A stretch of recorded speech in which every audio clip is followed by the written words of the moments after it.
Cândido Xavier. Medita e ouve.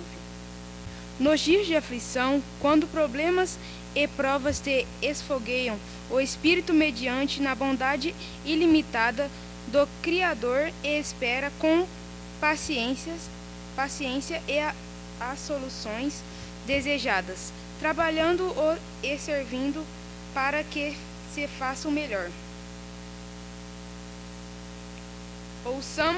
Ouçamos as melodias da paz e do amor que nos lembrem a harmonia do universo e qualquer tempo nos campos da alma se nos transformará no calor da compreensão e na alegria da bênção. Mensagem de Meimei.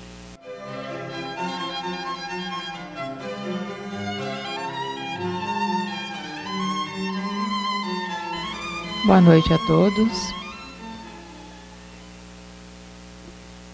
Que os nossos corações possam, nesse momento, se unir no amor de Jesus e na paz que reina nesse ambiente, para que nós possamos nos desprender das nossas preocupações, das nossas dificuldades do dia a dia, e possamos sair daqui com os nossos corações renovados, de esperança, que é isso que Jesus espera de nós, que façamos a nossa parte. Nós vamos falar um pouquinho hoje, uma abordagem um pouquinho diferente, sobre o capítulo 24, que é Não coloqueis a candeia sob o alqueire, do Evangelho segundo o Espiritismo, né? E a gente vai ler o item 1 e 2. Então, candeia sob o alqueire, porque Jesus falava por parábolas. Não se acende uma candeia para colocá-la sob o alqueire, mas colocam-na sobre um candeeiro, a fim de que ele clareie todos aqueles que estão na casa. Esse versículo está no Evangelho de São Mateus, no capítulo 5, versículo 15. Mas o que a gente vai falar mais hoje é sobre esse versículo que fala do mesmo assunto de São Lucas, do capítulo 8, versículo 16 a 17, quando Lucas nos fala o seguinte, quando Jesus disse: porque cada um vai falar dos ensinos. Jesus ensinava as suas lições várias vezes, de várias maneiras. Ele falava de determinadas maneiras de acordo com quem estava ouvindo. E os evangelistas, muitas vezes a gente vai ver passagens parecidas, narradas pelos evangelistas, de forma diferente. Então a gente tem que interpretar que eles captaram essa mensagem, porque foi escrito depois, né, que Jesus havia desencarnado de uma maneira diferente, mediunicamente, ou que eles ouviram realmente dessa maneira. E Lucas, particularmente, ele não conviveu com Jesus, mas ele era um médico grego que se voltou para o cristianismo e começou a peregrinar com Pedro e recebeu o Evangelho de Mateus e tudo mais. Há uma história muito bonita de Lucas, e também ele escreveu o Evangelho de Jesus, recebendo as orientações da espiritualidade e de Jesus diretamente, provavelmente, né? Então, a gente vai falar desse pedacinho aqui. Não há ninguém que, depois de ter acendido uma candeia, a cubra com um vaso, ou a coloque sob uma cama, embaixo da cama, mas a põe sob o candeeiro, a fim de que aqueles que entrem vejam a luz, porque não há nada de secreto que não deva ser descoberto, nem nada de oculto que não deva ser conhecido e manifestar-se publicamente. São Lucas capítulo 8, como eu falei, versículo 16 a 11.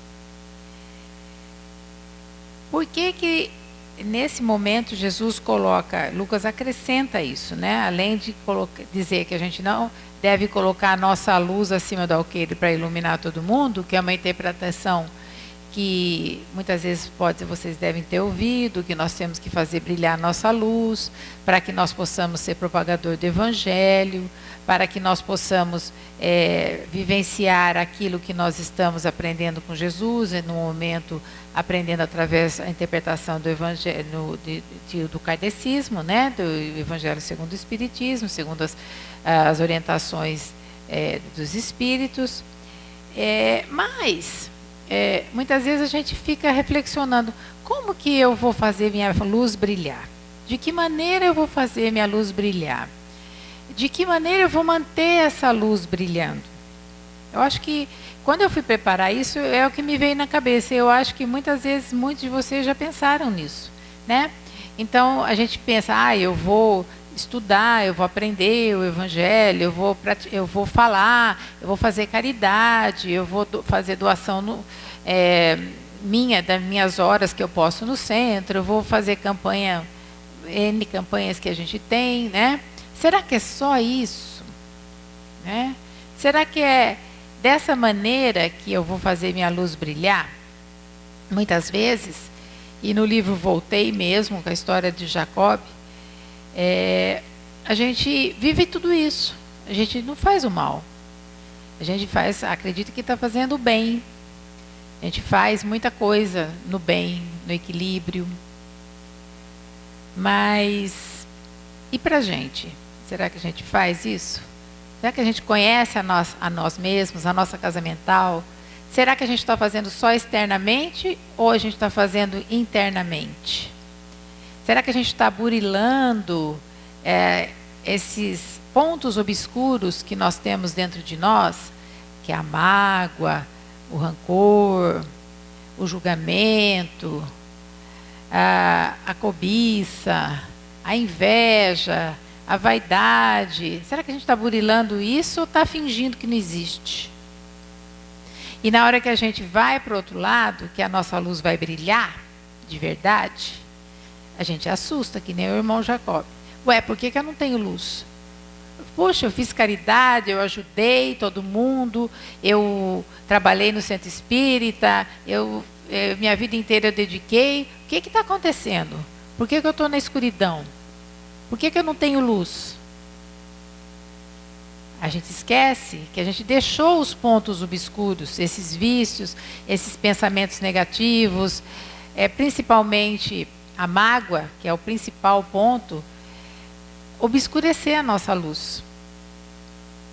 E no nosso dia a dia, na nossa vida, a gente não percebe, porque a gente está na matéria. A gente acha que está fazendo a nossa luz crescer, mas não está.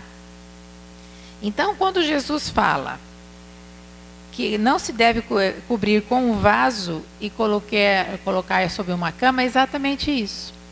A primeira coisa que a gente tem que pensar é o seguinte: quando você põe uma vela para queimar, ela vai queimar e vai derreter. Ela vai dar dela para ter a luz. Uma lâmpada antigamente, né, incandescente, gastava o filete para dar a luz. Então, nós temos sim que dar de nós. Nós temos que ter esse combustível de fazer por nós e pelo outro. Então, tem que ter a atitude de doação para ter a nossa luz brilhe. Mas para que essa luz perpetue, para que essa luz não seja obscurecida pelo vaso e pela cama, aí que nós vamos ter que pensar. O que Jesus quis dizer sobre isso? Então, quando ele fala sobre a fim de que não fique debaixo da cama, né? Ele usa até, Lucas usa cama mesmo. O que significaria cama? Como que a gente vai obscurecer a nossa luz na cama? Na nossa posição de comodismo. De achar que aquilo é daquela maneira, que nós estamos fazendo certo, não está aberto para mudança, não está aberto para entender o outro, o ponto de vista do outro, não saber ouvir, né? Ficar numa atitude, muitas vezes, de inércia mesmo, de não fazer nada por nós e nem pelo outro, nem um movimento de mudança, né? Eu sou assim e vou ser sempre assim.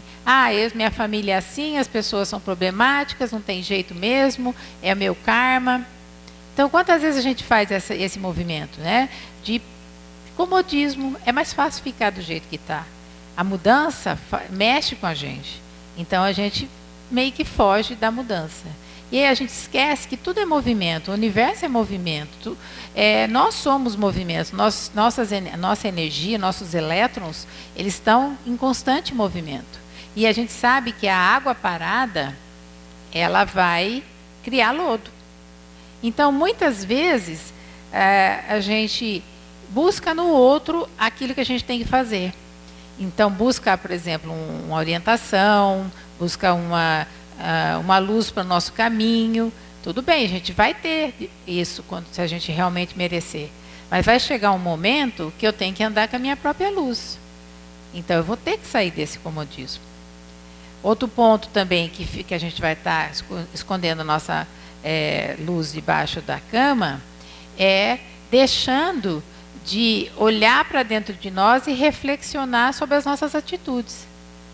Né? Então, a gente deixar as dificuldades materiais no nosso dia a dia pondo maior relevância do que aquilo que é o meu sentimento.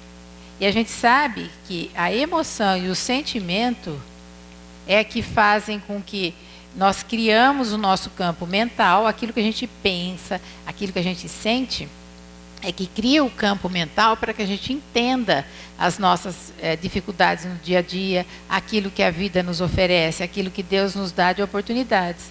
E se a gente se fecha, se a gente não abre os olhos para enxergar essas oportunidades, na maioria das vezes tem duas coisas que a gente faz. É reclamar e achar que é vítima. Que nada dá certo, que nada eu consigo fazer, porque eu fui vítima porque aconteceu isso ou aquilo na minha infância, eu fui vítima porque eu não pude estudar, ou não posso ter um trabalho digno, ou isso fiz uma escolha errada no meu casamento, e N coisas. Então, a gente acha N maneiras para justificar a nossa inércia. E isso também é pôr a luz debaixo da cama. Porque nós estamos, através dos nossos vícios morais, nós estamos obscurecendo essa luz, para que essa luz brilhe. Né? E quando a gente, às vezes, acredita que, muitas vezes, que a gente falando, como eu estou aqui, né? Falando, estudando, entendendo cientificamente tudo, sabiamente tudo, eu estou fazendo certo. Muitas vezes a gente acha isso.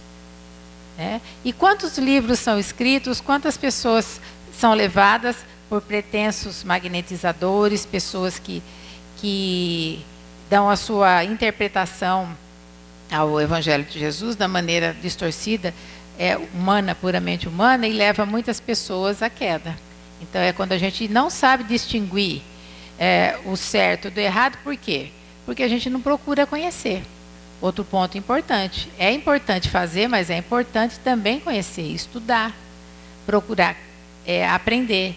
Então, se eu tenho dificuldade em ler um texto, conhecer, interpretar, eu venho aqui, ouço uma palestra, eu vou no estudo da casa que a casa oferece, eu faço um grupo de discussão na minha família no Evangelho no Lar, que é um outro ponto importante que tem que ser colocado, né? Porque o Evangelho no Lar, ele não é só o Evangelho no lar na nossa família física. É o Evangelho do nosso primeiro lar, que o nosso primeiro lar somos nós mesmos. É o Evangelho para nós. É o Evangelho, o estudo para a gente trazer luz para a nossa vivência no dia a dia. Então, a gente vai estudar, vai ler, vai trazer para a gente. E geralmente, quem faz Evangelho no Lar deve ter percebido que sempre cai um texto relacionado ou com alguma coisa que aconteceu ou alguma coisa que vai acontecer, para nos dar a orientação do que como a gente deve agir ou como a gente deve mudar a nossa maneira de agir. Né? Então, esse é um ponto importante. Hoje mesmo uma amiga estava falando, eu faço sozinha, não tem ninguém, eu moro sozinha, eu faço o Evangelho no Lar sozinha. Ela não está sozinha fisicamente, mas espiritualmente, a espiritualidade está lá com ela. Eu convido meu pai, minha mãe, meu namorado, quando eles podem, eles vão. Quando eles não vão, eu faço sozinha. Por quê? Ela está se iluminando, ela está estudando, ela está trazendo o conhecimento. E quando a gente traz o conhecimento, a gente traz o discernimento, que é uma coisa muito importante que a gente tem que ter. Que hoje em dia, infelizmente, com essa coisa de digital, é muita informação, e é muita informação errônea, muita informação distorcida.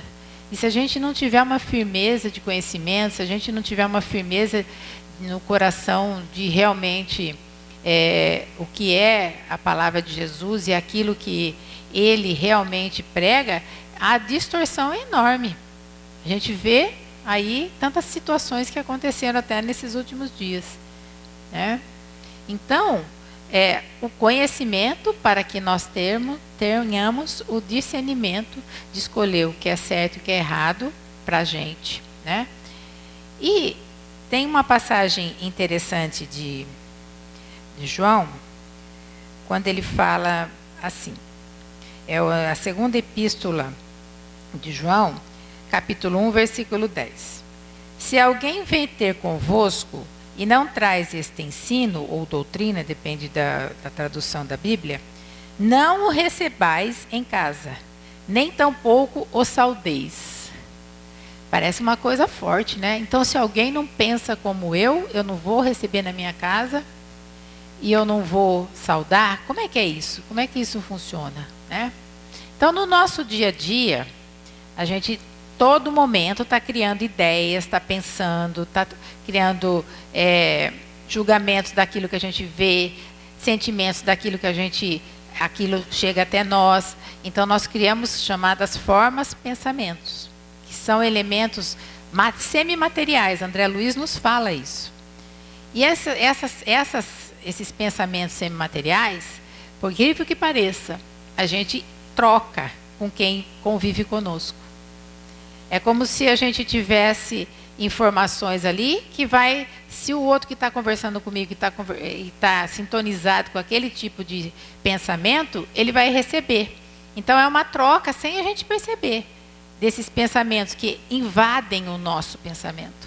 Quem já não percebeu isso? Que de repente pensando uma coisa que não tem nada a ver com você, né?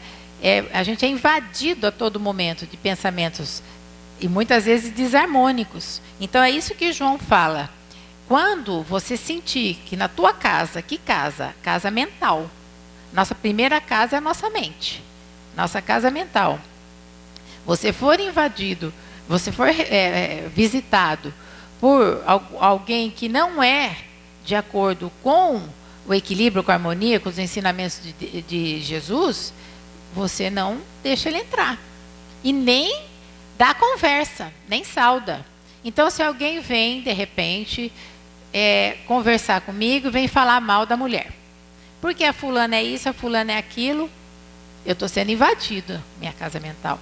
Se eu entrar em sintonia, e começar a falar também, eu vou fomentar, não só fisicamente, mas mentalmente, essa energia criada por ele. E até a discórdia entre o casal. E quiçá até, se eu estou tendo uma discórdiazinha com meu marido ou com minha esposa, vai atiçar uma discussão também. E a gente não percebe isso. Então, em vez de eu falar, não ser indelicada, né? Não, se viesse com esse papo, eu não quero conversa. Não, simplesmente fala o outro lado, né? Dá uma de poliana. Fala as virtudes que aquela pessoa tem. Fala o lado bom daquele relacionamento, né? De repente dos filhos que tem e tudo mais. Muda a sintonia sua para não receber e da pessoa que está falando. Isso é uma coisa que a gente tem que fazer a todo momento. Por isso que Jesus falou, orai e vigiai. Então a gente tem que vigiar a todo momento, não só as nossas atitudes físicas, mas a nossa casa mental. Aquilo que a gente pensa e dá para os outros, compartilha, e aquilo que a gente recebe. Então a mesma coisa a gente pode levar, imagine isso digitalmente falando. O tanto que nós somos invadidos. Vamos falar, 10 minutos que a gente entra no Facebook ou no Instagram, o tanto de informação, o tanto de mensagem subliminar. Então a mensagem subliminar é aquela mensagem que você recebe visualmente, né? E você não percebe, e o cérebro registra. Né? Tem muita propaganda aí que tem essa mensagem, tem filme que eles colocam propaganda de algum tipo de coisa, só mostra. Né? Isso a gente recebe a todo momento. E se a gente não estiver atento para perceber esse tipo de coisa, isso vai criando um lixo mental na nossa mente, vai obscurecendo a nossa luz. Vai colocando a luz debaixo da cama, né? E falando do vaso, né? Eu vou ler uma passagenzinha aqui do Emmanuel.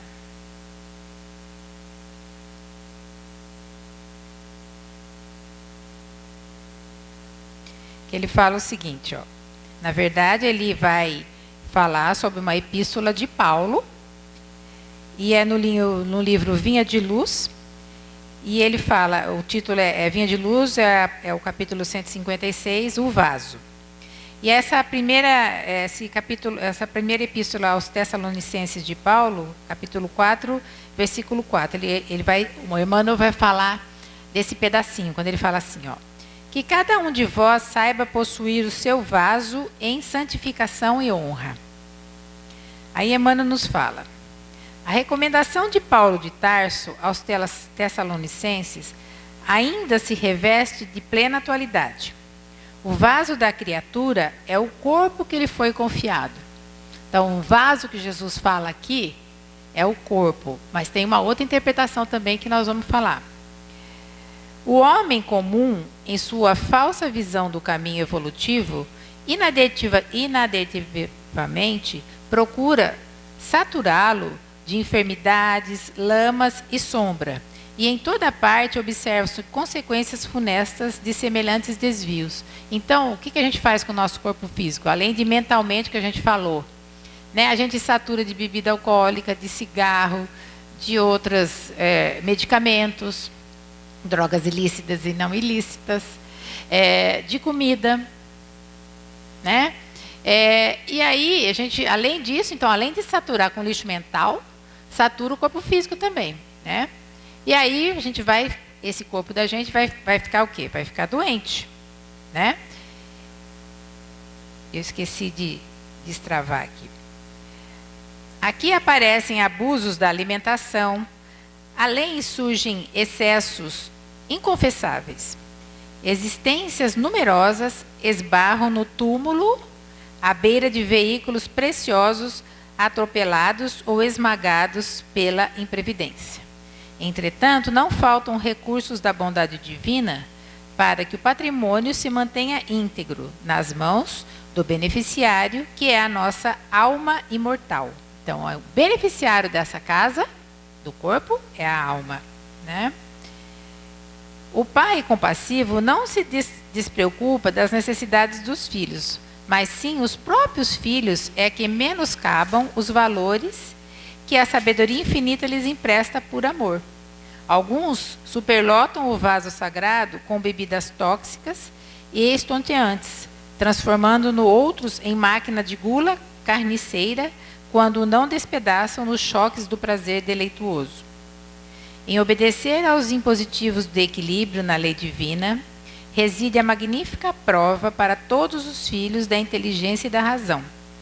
Raros saem dela integralmente vitoriosos. A maioria espera milagres para exonerar-se dos compromissos assumidos, olvidando que o problema do resgate e do reajustamento compete a cada um. O melhor pai terrestre não conseguirá preservar o vaso dos filhos, senão transmitindo-lhes as diretrizes do reto proceder. Fora, pois, da lição da palavra e do exemplo, é imprescindível reconhecer que cada criatura deve saber possuir o próprio vaso em santificação e honra para Deus. Então, o que o Emmanuel quer dizer com isso, além daquilo que a gente já falou? A gente tem que ser o exemplo, né? Então, a gente tem que ser o exemplo para nós, dentro do nosso lar, para a nossa família e principalmente para os nossos filhos, né? Então, não adianta, a gente já falou, mas vale a pena falar de novo, não beba. Mas ele está bebendo, assim, não muito, mas eu bebo, né? Não fume e fuma, e etc, etc. Não minta, liga lá, fala que eu não estou, né? Quantas vezes a gente faz isso, né? Então, esse é um ponto importante para a gente pensar.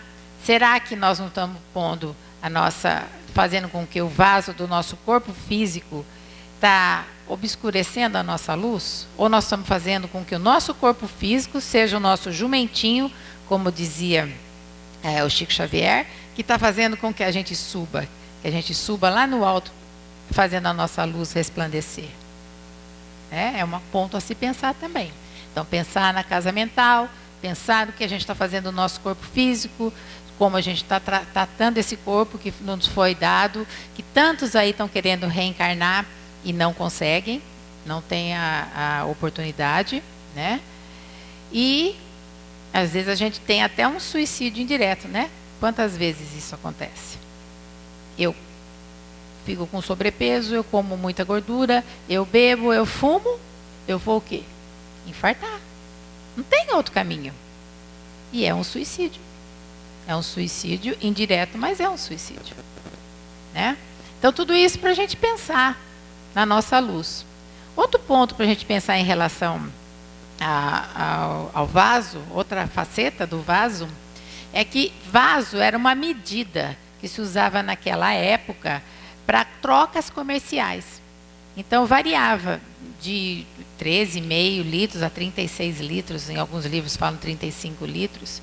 Então, tudo que eles trocavam, óleo, vinho, trocavam com esses vasos, né?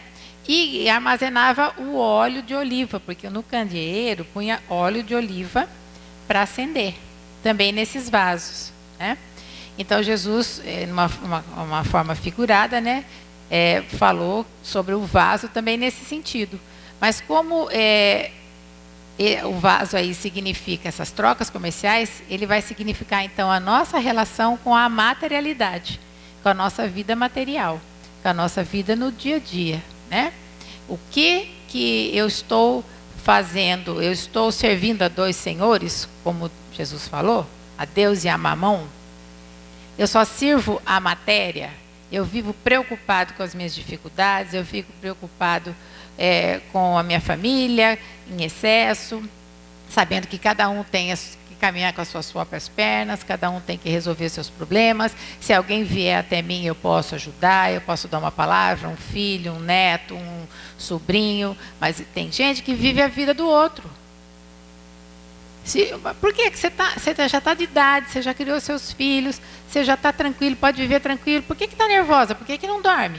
Ah, porque meu neto, porque meu filho, porque... Não, gente. A gente tem que preocupar com a gente. A gente tem que olhar para a gente. Olhar o que a gente está fazendo com a nossa vida.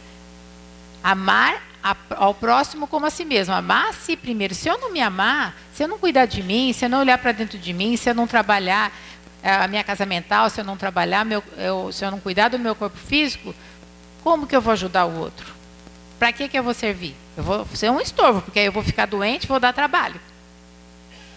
E é o que acontece na maioria das vezes. E ainda fica se vitimando, falando, não quero dar trabalho, dou trabalho para minha filha.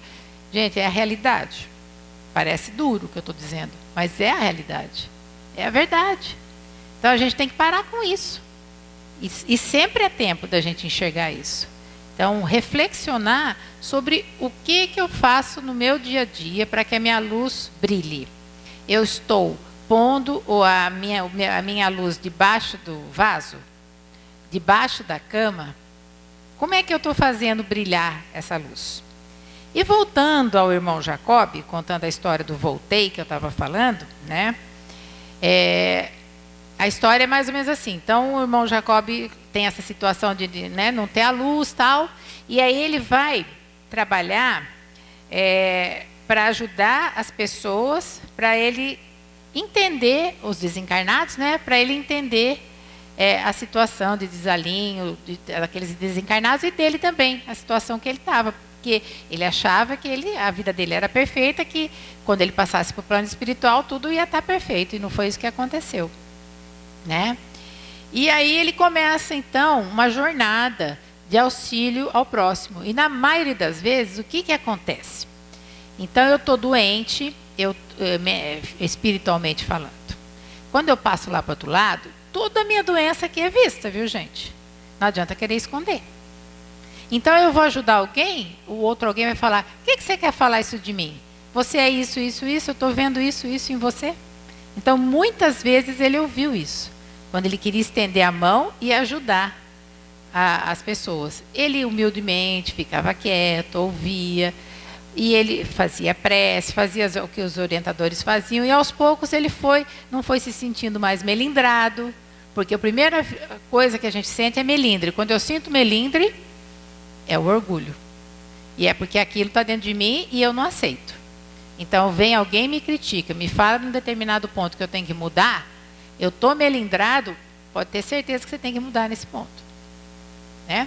Então, aos poucos, ele foi trabalhando, muito tempo, nesses resgates, e sempre com o auxílio do seu orientador, com a luz do seu orientador, com as preces auxiliando do seu orientador, até que um dia ele se viu sozinho, sem orientador, com um grande número de espíritos o agredindo, com palavras. E o que ele fez? Ele fechou-se na prece fervorosa, pediu com amor, porque só o amor muda, gente. Se eu tenho esse amor verdadeiro dentro de mim, eu posso falar as palavras mais lindas. Se eu não tiver esse amor, e Paulo já fala isso, nada adianta.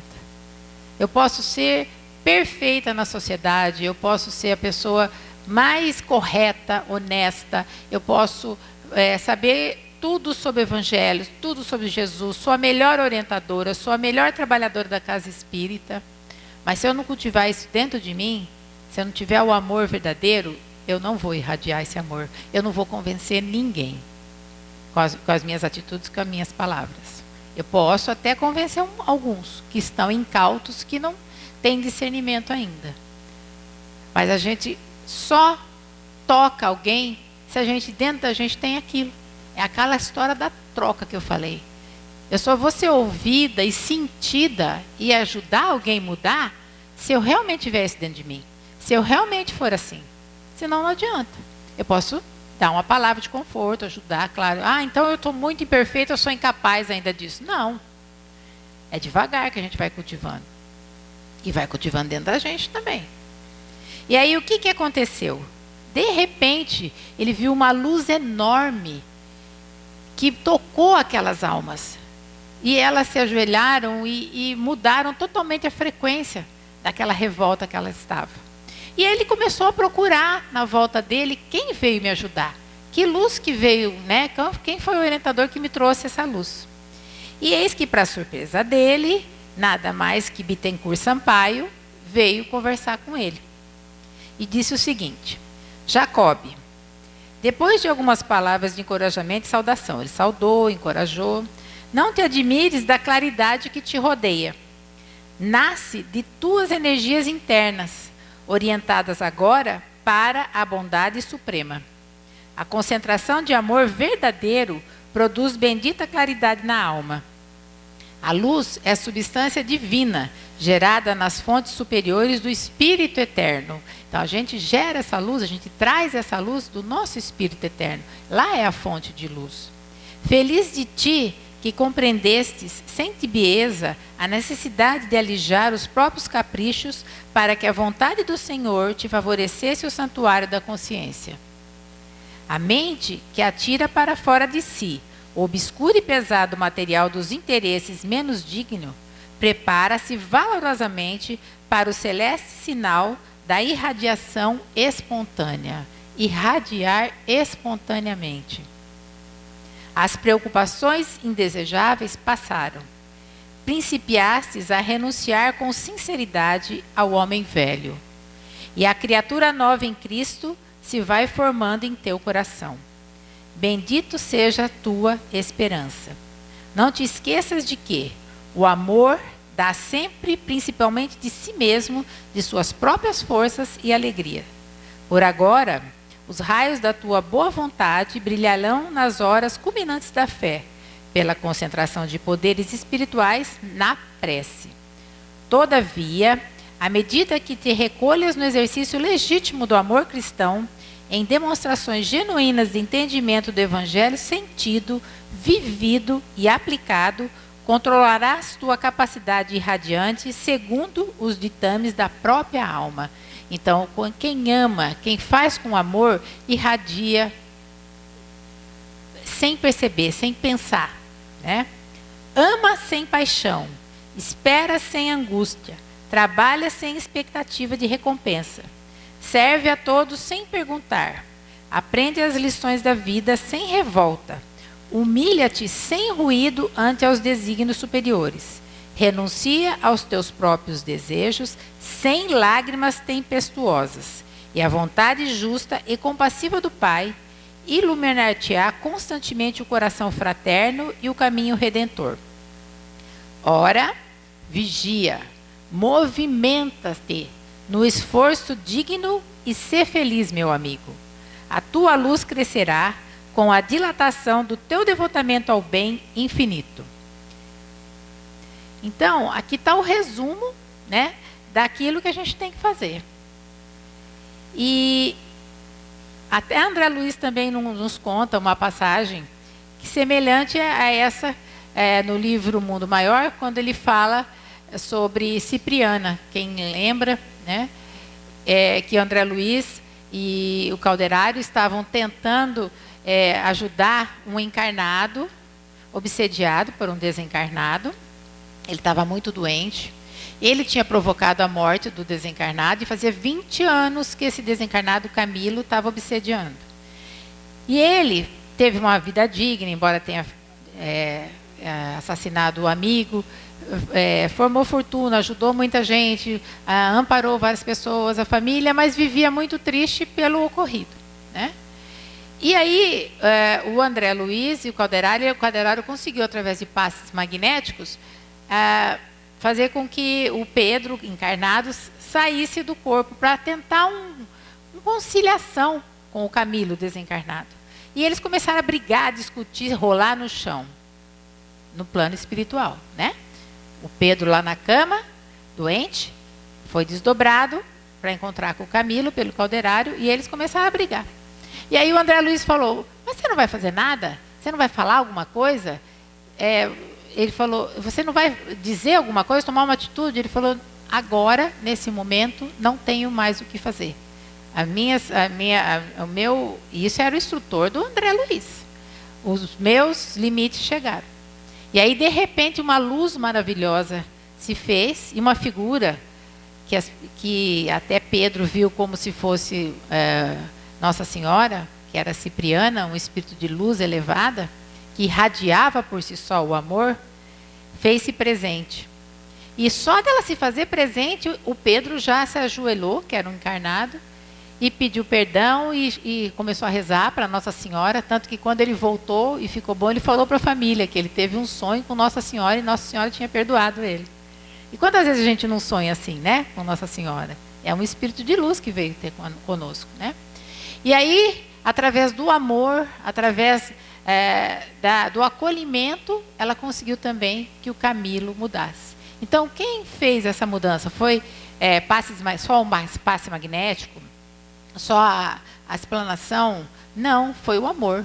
O amor que ela já era capaz de expandir, porque ela tinha vivenciado uma vivência muito difícil. Várias, né? Mas a última vivência, ela perdeu os filhos na guerra, foi abandonado pelo marido porque era leprosa, as duas filhas foram viver numa casa de prazeres, né? E então ela sofreu muito. E ela se, vamos falar assim, ela conseguiu trabalhar dentro dela tudo que ela necessitava. Então, e depois no plano espiritual, ela começou a trabalhar e fazer com que essa luz brilhasse cada vez mais. Então, o que aconteceu? É o amor. Foi o amor que ela expandia, como falou aqui o Bittencourt Sampaio para o Jacob, que era espontâneo. Então, só realmente quem ama consegue tocar o coração, quem realmente vive aquilo que prega, que fala, né? E para terminar, eu vou ler uma passagem aqui do Evangelho de Emmanuel, de Mateus, só um pedacinho,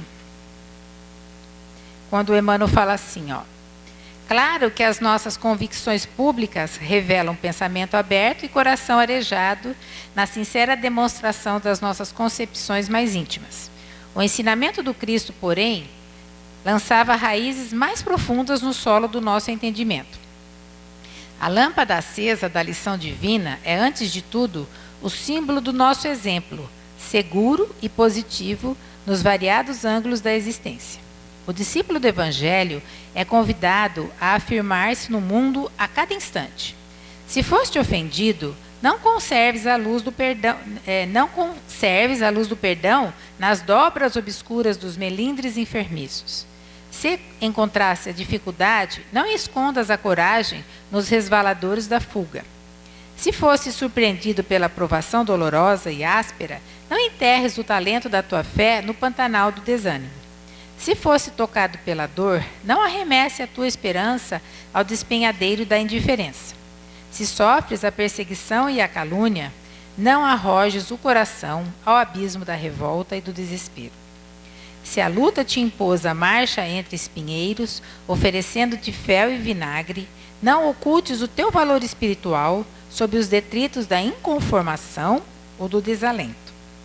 Faze a tua viagem na terra em companhia do amigo celestial, de coração elevado à vontade divina, de cabeça erguida na fidelidade à religião do dever bem cumprido, de consciência edificada no bem invariável e de braços ativos e diligentes na plantação das boas obras. Que nós possamos, então, sair nessa noite com os nossos corações cheios de esperanças, que nós somos, sim, capazes de fazer com que a nossa luz brilhe, porque nós estamos aqui, porque nós queremos. Vocês fizeram um movimento. Quantos estão em casa assistindo televisão? Vocês fizeram um movimento, estão aqui. Então, que nós acreditemos em nossos potenciais, a luz que nós emanamos do nosso Espírito eterno, que nós deixemos essa luz, como disse Jesus, brilhar, que brilhe a nossa luz através da nossa educação mental, física e, consequentemente, espiritual. Que a paz de Jesus esteja conosco hoje e sempre. Obrigada.